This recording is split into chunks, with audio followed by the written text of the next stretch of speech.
That's right, our music is back. Andrew Mason, Cecil Lammey, bobbing our heads, that's for sure. Not quite headbanging music, but we are here for you. It is Orange and Blue today, presented by Sean Honda and Mace. We have an actual real schedule to go over, and honestly, so many fascinating things. We could at least do 3 hours on this. 5 storylines from the 2023 season that came out of the Broncos schedule release. One of your latest at denversports.com. I'm glad it's here. The schedule has good and bad. The schedule also has some games that maybe people aren't looking forward to as much that I think will really be the test for the regular season. But I love your 5 storylines, denversports.com, because the Broncos are positioned for a fast start. And I think if we talk about the good and the bad, the fast start could be one of the very goods. Yeah, and that the interesting thing was taking a look back at Sean Payton's 16 years in New Orleans, and I think there's actually quite a bit to glean. We've talked about Sean Payton, his draft patterns, and certainly we saw that borne out in what the Broncos did. Well, what's interesting about Sean Payton is his teams usually start 1-1. They kind of lurch out of the box a bit, but whenever they start 2-0, they're a playoff team. The New Orleans team that won the Super Bowl, that was a 2-0 team. The first team that he had that went from 3-13 to division champion right away, that was a team that started 2-0. And actually I believe got to 3-0. If I'm not mistaken, that third game was the famous Monday night game against Atlanta with Steve Gleason's block punt that has been immortalized in a statue outside of the Superdome. So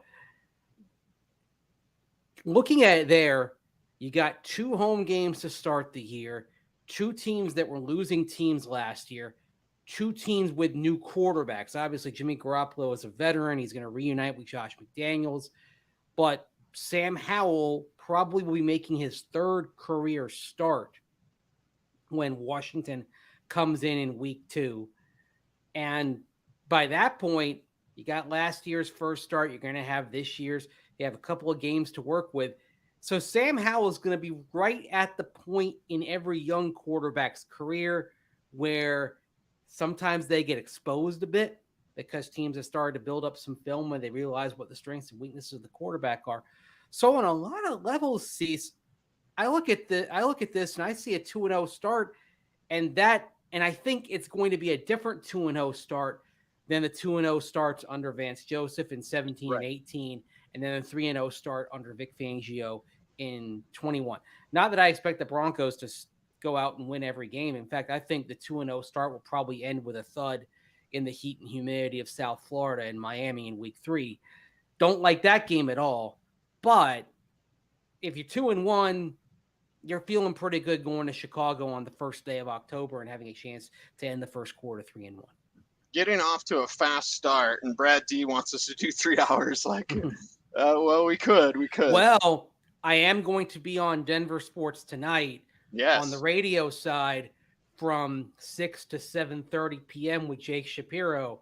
And even though we're going to be talking about the Nuggets, the series just completed, looking ahead at potential matchups in the Western Conference Final, we're going to dive into the Broncos schedule there too. So if you want a little more, I'll give you a little more tonight over on 104.3 The Fan. Yeah, as Brandon Stokely would say, the Cajuns call that lanyap. So you want some Mace lanyap, then there it is for you. And Mace, honestly, for me, I'm glad you bring up Sam Howell, because the most interesting games for me personally are the ones of the teams with the biggest question marks. We know Kansas City's going to kick ass on the wild side, okay? But the Broncos, because the Broncos have their own question marks, this is why when I look at a game against the Commanders, a team with question marks, when I look at a game against Green Bay in week 7, what are they going to look like with Jordan Love? These are the most important games. Even the Minnesota game, because we can go through all their 1-score wins and how their win total last year was a bit fraudulent. Sorry, Kevin O'Connell, because I love Kevin O'Connell. But it's the teams that the Packers, the Commanders, the Vikings, the teams with those question marks, because the Broncos have their own question marks. So I'm like, which question marks are more are larger question marks. These are the most fascinating games to me. Yeah, and you go to December and you've got that 3-game road swing, and the first one is against the Houston Texans. Now, it's not a question mark as far as the Texans' faith in CJ Stroud. What is a question is just how quickly he'll be up to speed running that Kyle Shanahan, Sean McVay type of offense they're installing down in Houston, and where the Texans are. Because I mean, that's a team that they might have a year where they're just building and looking into the future, but we see teams sometimes come in ahead of schedule in their development, and who's to say that you get to that game early December as the Broncos begin those last 6 weeks of the season, that final push. I mean, who's to say the Texans aren't a feisty 5-6 type of team playing at home? Certainly their fans are going to be energized if they are competitive this year. There'll be a lot of hope and a lot of optimism down in South Texas. So there are some dangerous games, and I'm glad you mentioned Green Bay because that is a fascinating game for a lot of reasons. Number one, you mentioned Jordan Love. We don't know what he's going to be. Packers have high hopes, certainly, for Jordan Love. They did add another year onto his contract. So basically, their faith in him is, we're giving you 2 years, basically. It's their plan, unless they totally bomb out this year and they're picking 1 or 2 and they're in the Caleb Williams, Drake May sweepstakes. But their plan is to give Jordan Love 2 years. And they don't expect they're going to be in a position for one of those quarterbacks at the top of next year's draft, in part because they think Jordan Love, by sitting and incubating for 3 years, has been able to get the mental side down. And now it's a matter of having learned it, going out there and doing it, taking what you've learned in the body and then putting it in the mind and putting it forward in what your body does. But here's the thing about that game. Right before Thursday night, Kansas City, Arrowhead. Week after, Sunday afternoon, Kansas City, Mile High. So if the Packers are decent, and if Jordan Love is a bit ahead of schedule, all of a sudden you have to avoid looking past the Packers, because they might be enough to pull off a win in Denver if you're not on your P's and Q's. So you cannot afford to let that donut game surrounded by the 2 Chiefs games become something where you overlook an opponent, because if the Broncos are going to be in the playoff conversation, they have to clean up in the games that look the most winnable. So I'm talking about Vegas week 1, Washington week 2, Chicago week 4, Green Bay week 7. These are games the Broncos need to win if you're going to have a legitimate playoff conversation, because going down to Miami, facing Aaron Rodgers and the Jets in Denver, facing the Chiefs twice right before that week 9 bye, these are minefield games, and I think you'll be hard-pressed to win more than one of those 4. If you get one and then you get the rest and you're sitting there at 5-3 at midseason, you're feeling pretty good about your chances down the stretch. Well, and look at that stretch of games with Green Bay, Kansas City, and you've got the bye. So you could start the season 4-1, and by the bye, you could be 4-4.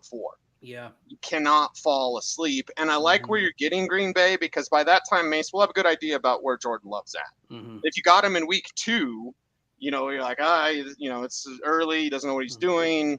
If you got him super late, then maybe he's like extra sharp. But I think you're getting him at a right time, so you'll know enough about Jordan Love. There'll be enough film on him so that you can study and Vance Joseph can prepare a quality game plan. But you must not fall asleep in that game with those Kansas City bookends in that, Green Bay in the middle there. Right, because then after those games, you have the bye, but then you go to Buffalo, Minnesota at home, Cleveland. They don't have a question mark at quarterback because you know what kind of player Deshaun Watson can be. But the question mark is, how far is he back after not playing until late last year, missing the previous season, basically? Where is he at?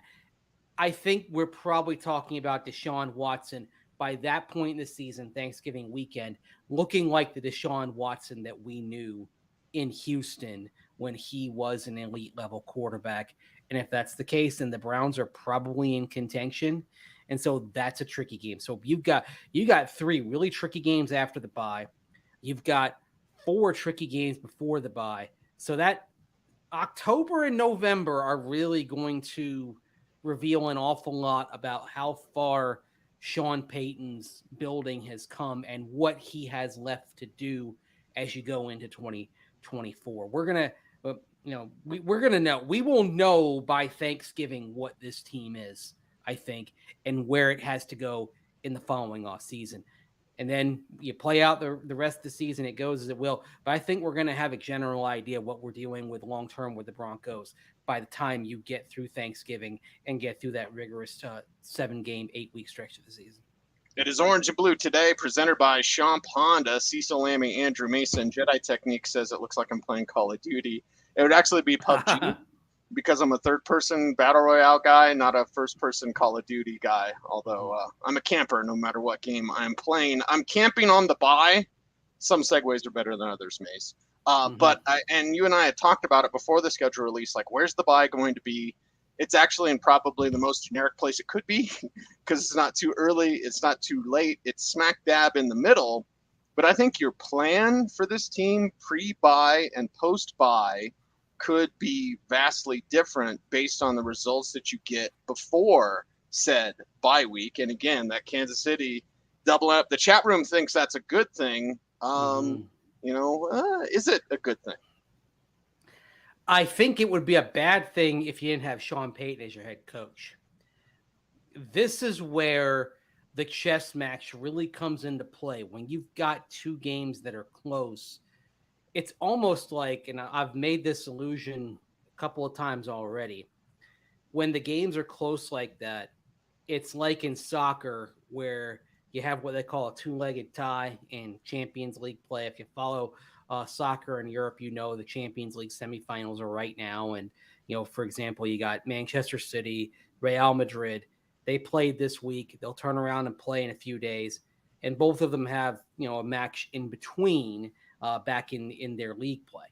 But what happens in that is it's almost like 2 games become one extended game, right?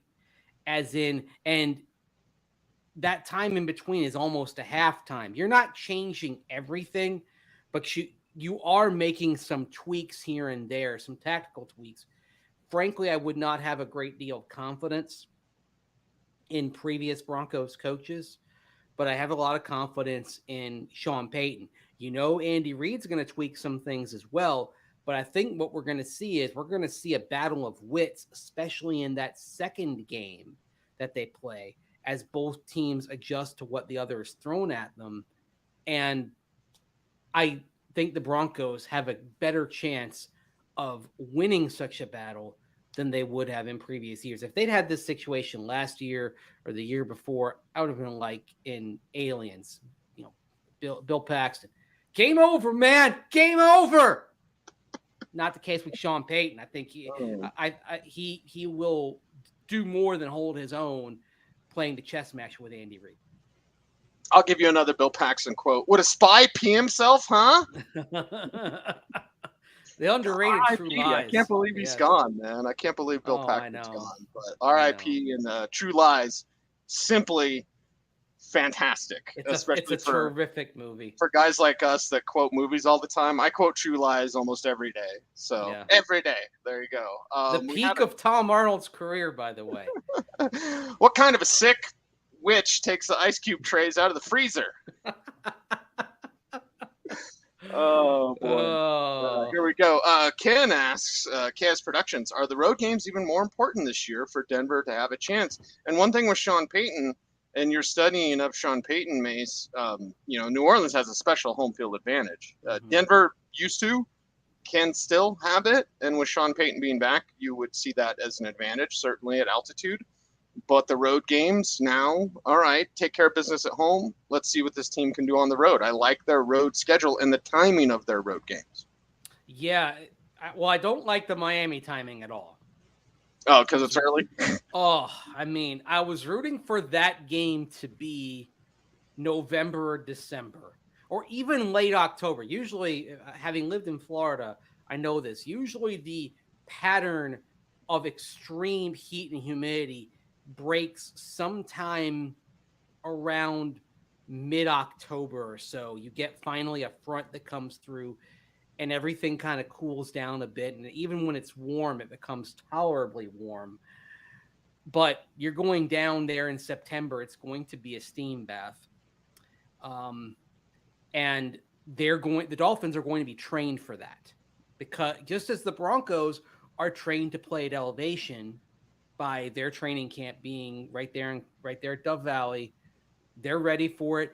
And I think that's a reason why we've seen many, many fast starts for the Broncos over the years, especially at home, is the conditioning and the acclimation to the elevation. And Miami's got the acclimation down there. So let me start by saying I hate the timing on the Miami game. That one is one I put down as an L. Flip it with Detroit. If you flip it with Detroit. Yeah. And Detroit, boy, I mean, that game, it depends whether they're for real or not. If they're not for real, I love the timing of going inside in December when fans might be disappointed and saying, "Oh, just another Lions tease," and dude, they could beat the Chiefs in week 1. Right. But if the Lions are for real, I don't like going there in December at all, because they're competing for playoffs. They're competing for the playoffs, and that crowd, when the Lions are good, that is a very hostile, very difficult place to play, a very raucous place to play when they're good. And if they're having the season they expect to have, and you're right, they could win that week 1 game. Don't sleep on that, because while Kansas City has the alpha and the omega at quarterback, I think Detroit may have a better overall roster at this point than the Kansas City Chiefs. Yeah, I said it. There's a lot of talent on that Lions roster. So I hate seeing that. And boy, I mean, I don't like a 3-game road trip in December. Even terrific Broncos teams have struggled under the weight of 3 consecutive road games. The 2014 team was 12-4, won its 4th straight division title, went 1-2 in a 3-game road swing, including a desultory, terrible loss to the St. Louis Rams when they barely ran the ball. And literally Adam Gase, when I saw him in the team cafeteria the next day, apologized for the play calling. And I'm like, dude, it's okay. It happens. We all have bad days. But 9 runs. 9 runs. That was it. He was mad. He was so mad at himself. He felt like he got too locked into trying to. Well, and correct me if I'm wrong. Trying to get back in the game. He lost track of having a balanced attack, and he was so mad at himself. Correct me if I'm wrong, but to me, Mace, that Rams game is the beginning of the downfall of Payton Manning, because he got the hell beat out of him. Yeah. In that game. Well, he got beat left and right, and then afterwards you saw that slow progression, because he was still on point before that Rams game. Still looked like 2013, and then after that, you saw the decline. Well, the one thing Jeff Fisher did while he was in St. Louis and then in Los Angeles before he got blown out with all those 7-9 seasons, the one thing Jeff Fisher did was build up the talent on that defense. And they had a heck of a day. They already had Aaron Donald by then, and Aaron Donald was already an unstoppable force even then. But so that 2014 team goes 1-2. The 1997 Bronco team that won Super Bowl 32, went 1-2 in a 3-game December road swing. Even terrific Broncos teams struggle in that. The Broncos have not had a winning record in a 3-game road swing since 1967, Lou Saban's first year on the job, down the stretch of a forgettable season. So honestly, I look at that and I think if they get 1-2 out of Houston, LA, Detroit, I'm pretty happy about it. It's tough and if you get 2 out of 3, then I'm tipping my cap and saying, my goodness, Sean Payton, what a job you have done taking this team that had 6 consecutive losing seasons and going in a difficult 3-game road swing and winning 2. And it doesn't matter really who you play. Anytime you go road, especially in December, it's difficult. Although it's interesting, we talk about December, retractable roof, canopied stadium, fixed roof. So it's a 3-game road swing in December in which weather will not be a factor. Very interesting. Right. And then, of course, week 16, the Patriots game. Is it going to be Bailey Zappi at the time? Like that's one of those, like, it's Belichick. He's always going to, and I'm writing about the fantasy football implications for the Broncos schedule. That'll be at denversports.com. And from a fantasy purpose, like, okay, defensively, Belichick's going to pull up something to take away your best asset, probably the ground game at that time. Okay, that's more on Russell Wilson, etc. But on the flip side of that game, I have no idea if that's Bailey Zappi leading the Patriots to a wild card berth or if they're still struggling with Mac Jones. Yeah, and I would say this. The sooner Bill Belichick figures out what he wants, who he wants, the better. And I think I would almost rather have the Patriots early than late. Yes. I also hate Christmas Eve night games. When I saw that, I'm like, oh man, come on. I'm trying to make it for Christmas morning. We're trying, like, we looked at that start time and we're like, okay, we're gonna have to figure something out here. I don't know. It's possible the family actually may be at that game, which would make things a lot easier. Okay. Yeah. For me personally. But yeah, I think Belichick is going to get clarity on the Jones Zappi thing in the first month of the season. I think he's going to see what he's got, and he's going to be on the path he wants to be on by early to mid-October, which means by the time you get to December, if it's Bailey Zappi, then Zappi has settled into a groove. Yep. And so that's why it's bad timing. Right. So I don't like that game being late. I would have loved to have had the Patriots early. You know what? Switch Miami and New England. Switch the timing on those games. Although that would have meant a 4-game road swing, so you weren't doing that. But you kind of get my point, right? Right. I would much rather face Miami late and face New England early than vice versa. I think the Broncos got a little bit of a bad break there. I'm not going to go Beastie Boys sabotage on you, but I bet the first month of the season he puts Mac Jones through hell and then benches him. I do too. To prove to Kraft or whoever's pushing the Mac Jones thing, he clearly doesn't want to play Mac Jones. Yeah. So it's probably ownership, I would guess. Why Kraft would do that is a mystery, but like somebody's pushing Jones on him. He'll put him through hell the first month of the season. They'll be 1-3. They'll bench him. Zappi will take over, and they'll make a playoff run. Mm-hmm. Yeah, and that's what I mean when I say the sooner it happens, the better. And I think it won't take very long. I don't think the back and forth and the questions are going to linger beyond early October. And that's why I think by the time you get to December, either Mac Jones convinced Bill Belichick he was the guy and stepped it up, or Belichick got his guy in place in Bailey Zappi. And I think it's more likely Zappi.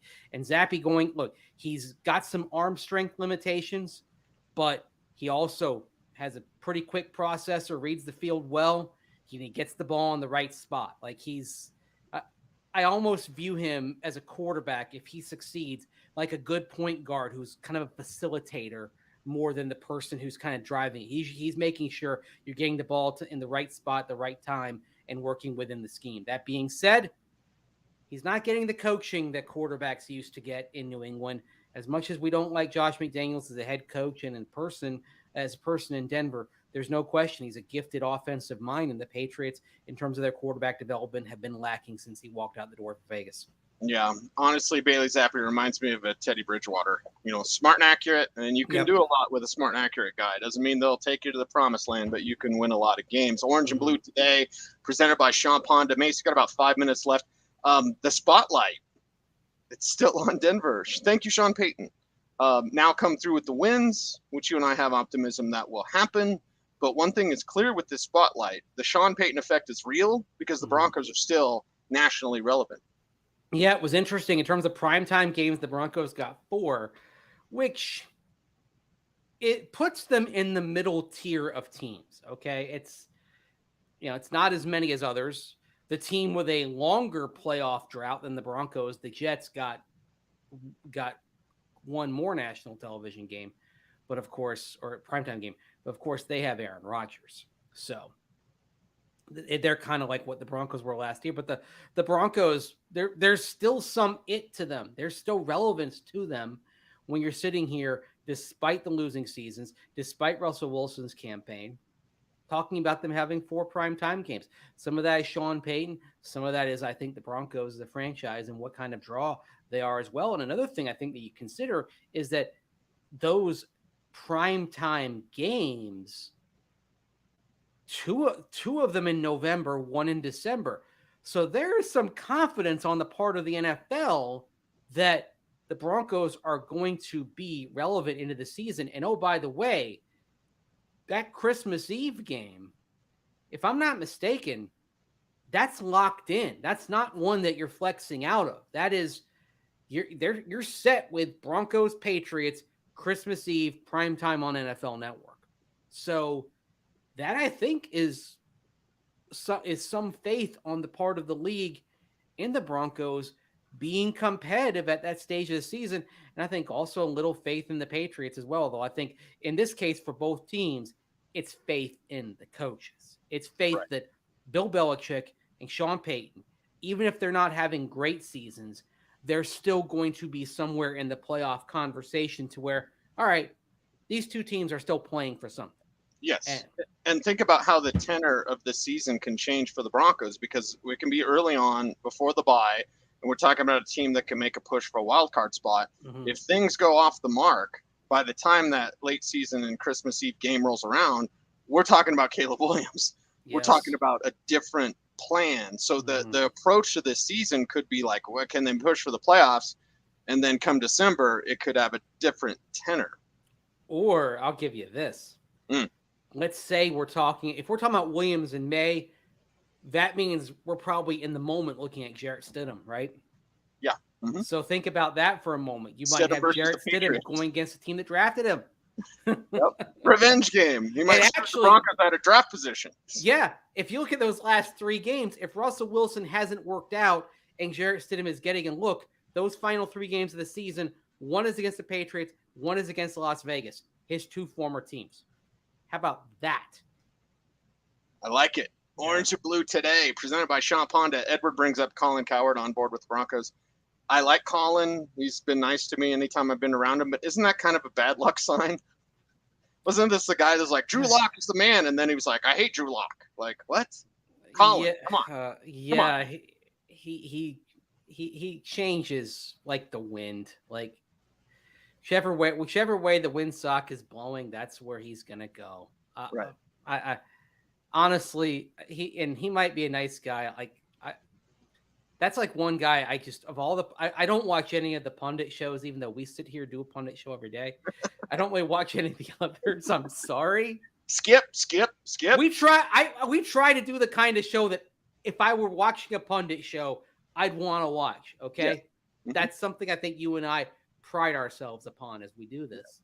Yes. Because when we disagree, it's natural. Like, we don't often, and we talk about ball. We don't do the hot take stuff. But that's why when we did the whole like grade a draft thing, I thought it was fascinating because you say no, I say yes, and it provides great conversation. I thought it was a really good show, and we're sitting here. We're not mad at each other about it. We did it. We discussed it. We moved on. Wesley saying we're not worried about new QBs. We're going 17-0. That's the Pat Bowlen prediction right there. Pat Bowlen always believed the Broncos were going to go undefeated through the schedule. So, hey, we'll do that in honor of Pat. Have that hope. Although, I did a prediction on the spot this weekend or this morning on the air. And I think I mistakenly thought 10-7. I think it came out 11-6, but I'm like, I don't see an 11-6 team. So I have to go back and maybe be a bit more discerning about the wins and losses and where they come from, because I see this being about a 9 or 10 win team when all is said and done.